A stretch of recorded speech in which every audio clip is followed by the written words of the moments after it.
Okay, so I'm beginning this lecture like I had begun the other ones. If you're starting to see a pattern, there's a reason why. So comparing some of the old images, uh, which are partially in the new style, and then one of the newer ones, we can get an idea of what's going on with the new styles. So this is something you can kind of do on your own when you're looking at it. And then as we go along, you can see what has changed. So if you're kind of getting the idea that art styles react to previous ones and change as a result, I think you're getting the right idea. So romanticism, remember again, like when I talk about romanticism, most of the time people think of it as love between like romantic love between two people.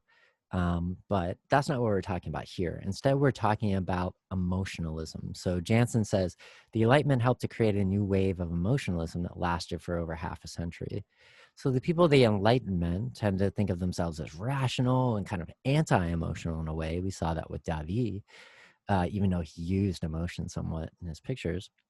Um, Romanticism is a reaction against that. Basically, everything can be explained by math, by rational means. Human beings are complex creatures and we have feelings. So that's kind of what we see with romanticism. And this is a really popular style, and it lasted for a long time, even after the so-called style, and we still see the effects of romanticism in art all the time. So let's check out the next slide. So the Enlightenment helped to create a new wave of emotionalism that lasts for over half a century, even longer if you look at it that way. So we talked about before the Gothic, a fascination with the Gothic period because of an idea that's not necessarily accurate as far as the Gothic period, but the idea that people were more spiritual and during that time period. We see this idea of the sublime. So the sublime is used in a lot of ways nowadays that don't necessarily get what it means. And Kleiner defines it perfectly: awe mixed with terror. So the sublime often looks at things like the hugeness of nature or a storm or a mountain and says, this is amazing, but it's also kind of scary. So also the way that sometimes people from Abrahamic religions look at God as being so powerful and in awe, um, but also there's a kind of fear because of the power. So we see this idea, which we had already seen in kind of the English Rococo, an idea of a return to nature. So this Rousseau idea, evil would disappear, people were only to behave naturally and give their impulses free rein. And that's kind of Jansen's like making it a little bit less complex than Rousseau would. He doesn't mean everybody do what they want. He means that the way that societies are set up, people can't do what humans usually do. So if you believe that humans are good, you can look at the way that society is set up and say that's what's making people make decisions or be violent or whatever. So part of Romanticism, and this will continue in later styles, is revival of forgotten styles. So according to Jansen, neoclassicism is the first iteration of Romanticism since it's a revival of the classics. Uh, sure. In some ways that works. So the first artist we'll look at is Goya, and right away we can see what's changed. We're seeing a violent scene, we're seeing a moment, but we're seeing the actual blood, we're seeing the results. This is not something that's shown in a way to emphasize the sacrifice as much as in lieu of not showing the violence. So we do see the sacrifice. I'm sure when the slide first came up, you looked at this figure who holds his hands up as if he's crucified. And of course, the light is shining on him. And then we see the dark figures who are about to execute him. So a Christ-like sacrifice figure, but Goya doesn't spare us any of the details. So this is not something that is nice, like we would see, like a sacrifice that's necessary, like the death of Marat or the death of General Wolfe. This is an awful, unnecessary thing. So what it's about is, it's called the 3rd of May, 1808. Goya Spanish, as his name implies. And Spain had been taken over by the French Empire. You're probably like, wait, we just talked about a revolution. Why do they have an empire now? Um, well, the revolution kind of ended, and Napoleon rose to power, and eventually he did what a lot of leaders do when they are worried about their power. He decided to expand. So he built up the army, and he started taking over Europe. So Napoleon sometimes is seen in a kind of light way. If you think of him historically, like they would make fun of his height or something like that. But the best way to think of him is he's Hitler. So if you have a vision in your head of what Hitler is, that's what Napoleon was, especially to the Spanish, but also to others. So during the French occupation of Spain, including Madrid and here, they would do whatever they had to do to put down the revolution. So there was some people who were kind of revolutionary organizers, and they had attacked some French soldiers. And they couldn't figure out who it was. So the French decided they were just going to pick random people off the street and execute them. And they actually did things worse than this, and I'll show you something a little bit worse as well. But that's what the French would do. They would basically do a collective punishment. Probably the most similar thing today is you see the way Israel does collective punishment on Palestinians. So in a way, Goya is romantic, and we'll kind of see that romanticism is kind of emphasizing the emotion, the violence, not pulling any punches, so more like the Baroque. But he's also pretty realist, as in he's not, his romanticism isn't romanticizing anything in the modern sense of the word, meaning he's not making it look like it's a nice thing. He's showing things as they are. In his paint handling, it's not fancy. He's trying to show us what's going on. So this was painted, though, later after Napoleon had been ejected. You can see in 1814, and they're going back to the, kind of celebrate this sacrifice that people had during the French occupation.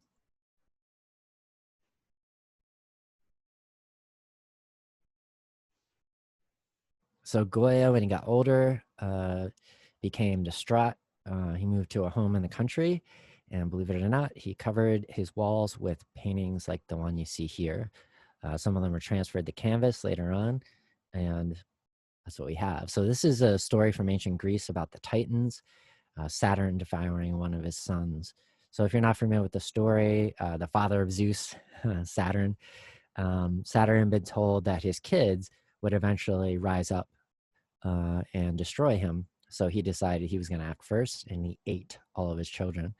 And a lot of times when this is portrayed, it's portrayed in a way that's kind of humorous almost. But this one, you can see that, and this is another quality of romanticism, in that they don't worry about making things look realistic as long as you can have the feeling. So Saturn turns in this like twisted figure. It's kind of like the broken that we have Tenebrism, but he doesn't look like a real thing. He looks like some kind of beast. So he made a bunch of these paintings, and they're called the Black paintings. And it wasn't commissioned, he just did it. And then one of his relatives inherited the house when he died, and they said, oh my gosh, what is Goya doing? No wonder he's so sad. And they ended up transferring the canvas and spreading them around the world. This is to compare Rubens' take on the subject. I was actually having a debate with a friend. Sometimes they do this in the class, whether Rubens is more disturbing than Goya. It's for you to decide. I kind of think Goya is more disturbing, but the Rubens is gruesome as well. So in some ways, when we look at Ang, you're probably like, this looks like a neoclassic painting. All the paint is perfect and everything is just so. But it's also romantic because he tends to have subjects that are romantic. So this is the portrait of Napoleon on his imperial throne. Napoleon's trying to look like an ancient Roman with those two fingers on his staff and all of this gear, but he's also in the wreath that's made out of bronze or gold. But he's also showing himself as this like grand king. So Ingres, he became the high priest of the Davidian linear tradition, meaning he's a Poisonista. He's painting with line. We don't see the like paint strokes, we don't see the just color. What had been revolutionary only half a century ago became rigid dogma endorsed by the government and backed by the weight of conservative opinion. So in other words, Napoleon liked these paintings because to him, they worked for what he wanted. And he didn't like the new stuff because we saw what, what the new stuff was. He didn't want to see that sort of thing. So what is important is that even after the Napoleon dies, it continues to be endorsed by the government, and we'll call this style the academic style. We'll see later artists will react against this. And I just wanted to show Candy Wiley, who is a Black American artist that's alive today and actually younger than me, showing Ice-T. I think Ice-T works this a little better. It's probably because his arms are. So the way that, so he's very neoclassic in some ways, but other ways he's romantic. And the way he is that for Europeans, remember they're looking at things and they want to look at things that are more spiritual. Europeans tend to have this idea that people in other places in the world, plus especially ones that they had colonized or want to colonize, that those people are more spiritual. And that's a very ethnocentric way and white supremacist way of looking at things. They want to look at the rest of the world and see it as being continuing in this continuous circle that never progresses forward, and seeing the West as progressing forward. If you're interested, a Palestinian American scholar named Edward Said wrote a book called Orientalism, which was precisely about this and how it supported colonialism. So to Europeans, places like the Middle East and Africa were exotic and therefore interesting. So in it, we see many of these items that Unger had collected from the Middle East, like jewelry, this particular type of, it looks like a duster, but it's basically for someone's horse. And then you can see over here the hookah, except not what you would normally have in a hookah. Instead, that's opium. And what we're supposed to see here is an image, and Edward Said talks about it in his book Orientalism, that's kind of continued to this day. The idea that people in the Middle East or in Africa want to kidnap white women and make them slaves. And that's what we're seeing her as. The Grand Odalisque is made to be a servant, a sexual servant of an important person in Turkey, they would say, but they wouldn't know exactly where it was. So these types of what Edward Said had, Orientalism, stereotypes about the Middle East, continue through today. And if you watch news stories about the Middle East, or you see how U.S. imperialism functions in the Middle East, a lot of these ideas still exist and are still used. So Napoleon kind of realized, hey, sometimes I need to have artists be on my side. So this is Antoine Jean Gros, and it's Napoleon in the penthouse at Pest House at Jaffa, March 11, 1799. So Napoleon is showing himself as going to this place where people had had the plague, and he's showing as coming all the way from France to Jaffa, which is in Palestine, to visit these sick soldiers. Doesn't ever happen. Instead, what actually happened is there were soldiers that came down with the plague, but since they were so far out, Napoleon couldn't supply them and was kind of worried about it, that they would give away positions or give away strategy if they were kidnapped by the enemy. So instead of visiting them, he actually had them ordered poisoned. So this picture was kind of like a lie. It was spin control, as they would say nowadays, to show Napoleon as brave and caring about his soldiers, even though he cared more about the empire than individual soldiers. But again, it kind of fits into the Romantic period because of the Middle Eastern, for Europeans, exotic themes. So this one kind of adds with Goya what he was doing with violence, with Jericho, the raft, and the Medusa. And it's another story like Watson and the Shark of things that happen to regular people. In the raft and the Medusa, there was a shipwreck, and the men ended up on this raft. And after a while out to sea, they resorted to cannibalism of the people that had died. So what we're seeing is the moment that they're rescued, and you look very closely in the background, there's a boat that they're signaling. But Jerry Coe is doing this not just to show the violence. Like Goya, he's got a political message, because the captain of the Medusa, who was blamed for the ship sinking, was a government appointee, and was not qualified to run a ship. So people tried to follow his orders, and it ended up them with the ship sinking. So kind of showing a political message that nepotism cannot get you cannot get skilled people in the proper positions. But nepotism still exists today. You can kind of see, like, with his early drawing, it doesn't quite have this pyramid shape, which kind of points us towards the person who's signaling. And this is a real person. If you're noticing that he's a black man, that's because he's a black man. And he's pictured here. He's one of the survivors, and he's kind of seen as heroic. And in the original one, we don't really have quite the same drama because we don't have that pyramid. So it's kind of cool. We can see photographs because photography is invented. So according to Jansen, he's the first undisputably romantic painter. And I think they would say because of things like this. It has all the elements. It has lots of emotion, all the curved lines. Remember with David, the straight lines were the rational. The curved lines are the emotional. So this is all emotion. If you kind of unfocus your eyes, it's just a mess of curved lines. It has these like Orientalist exoticism. It's a story that takes place in the Middle East, and it's populated with all kinds of figures that look like they belong there. And it's like an exotic old subject, the death of Sardanapalus, a king who was about to be taken over by an invaded army that was surrounded by, and he had all of his servants kill all of his wives and burn all of his palaces so the enemy couldn't get it. You can see that everything is chaos because people are being murdered. Things are burning down except for Sardanapalus, who sits calm in the middle. So that's romanticism. It's about showing emotion, and it's less concerned with showing things realistically than showing the feelings. This will become important because our art will become more and more abstract in the future.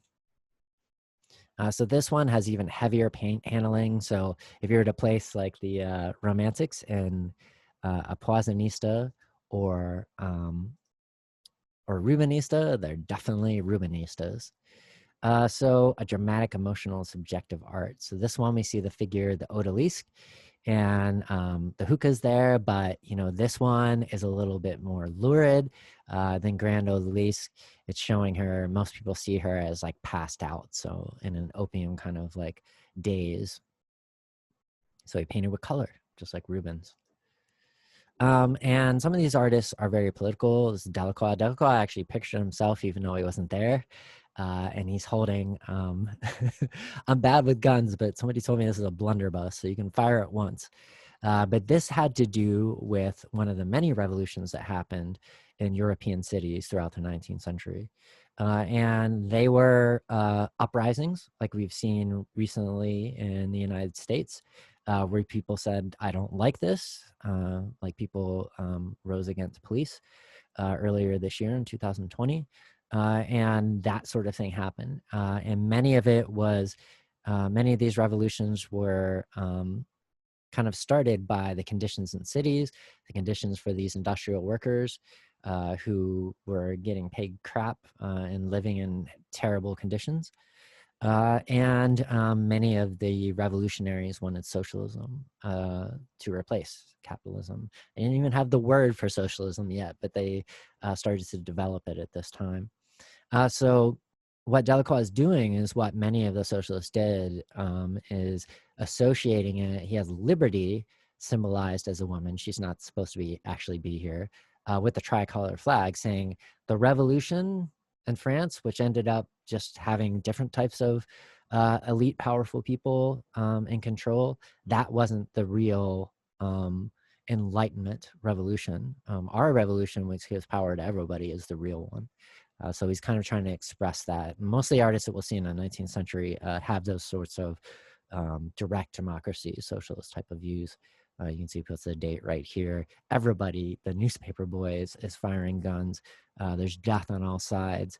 Definitely the influence of Goya, and almost proto-realist in a way as well.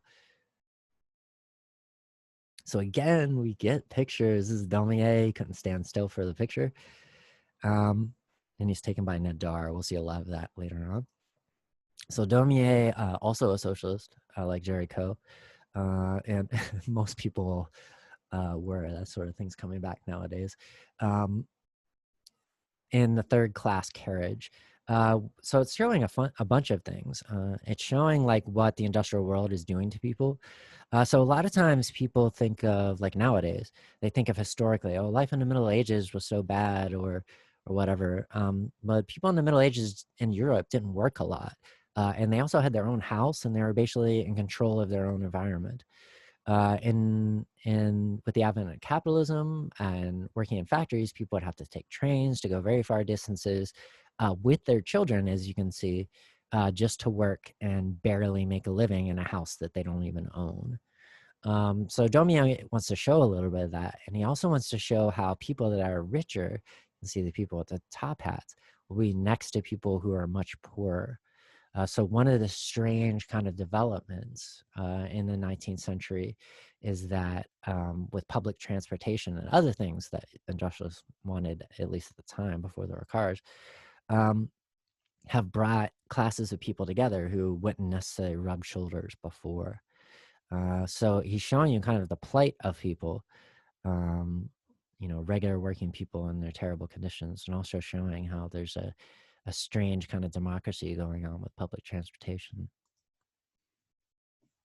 So this one is the DIA, and this is definitely a content warning type thing. If you've ever had what's called a waking dream, that's what this is about. And I've had them, and they're very disturbing, and that's what's being displayed here. That's called the nightmare. Nightmare wasn't actually a word before this painting. As you can see, he's taking it kind of literally. He has a nightmare, in other words, a black horse. And afterwards, they started to use this word for having bad dreams. But this is more, Mara is a spirit that torments his sleepers, who's pictured right here, so nightmare. But what she is shown doing is what most doctors and psychologists, when they look at this, think is what's called a waking dream. If you're not aware, when you go to sleep, your body kind of freezes up. And if you have a dog, you can you might have seen this why. You might notice your dog sleeping and they're dreaming, and they all of a sudden get up and run into something. That's why we have what's called sleep paralysis when we're sleeping. So that when we have our dreams, we don't get up and run outside. Sometimes people that sleepwalk, they don't, the sleep paralysis fails.